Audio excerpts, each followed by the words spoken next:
ভাইরে টক শোতে কঠিনভাবে ধমকালেন ববি হাজ্জাল, বললেন তোদের মতন বেয়াদবদের কথায় আমরা চলবো কখনোই না। বিস্তারিত দেখতে থাকুন এবং সর্বোচ্চ শেয়ার করুন।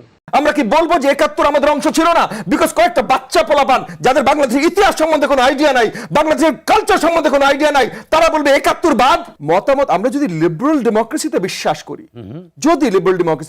করি, আমরা অনেকেই বলছি কনস্টিটিউশন ছিঁড়ে ফেলবো, পুড়িয়ে ফেলবো, নতুন কিছু করে ফেলবো, কিন্তু যদি যে কনস্টিটিউশনটা ভুল ভ্রান্তি আছে, কিন্তু যে কনস্টিটিউশনটা আমাদের আছে এটা লিবারেল ডেমোক্রেটিক একটা কনস্টিটিউশন। যদি আমরা লিবারেল ডেমোক্রেসিতে বিশ্বাস করি, তাহলে আমার অধিকার ততক্ষণ পর্যন্ত আমি খাটাতে পারি যতক্ষণ পর্যন্ত আমার অধিকার আপনার অধিকার উপরে কোনো ধরনের হস্তক্ষেপ করছে না।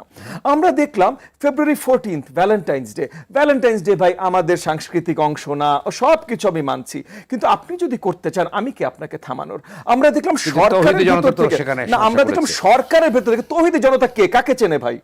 বললেই হলো, একটা নাম বলে দিল তৌহিদি জনতা। কালকে মোশাররফ ভাই বলল তৌহিদি জনতা, ববি হাজ্জাজ তৌহিদি জনতা, কি বলে না মশিউর তরুণ তৌহিদি জনতা বলে দিল, হয়ে গেল। কারণ এই তৌহিদি জনতা নামে তো করছে, না না, এই যে নামে যে করছে, এই নামে যে করছে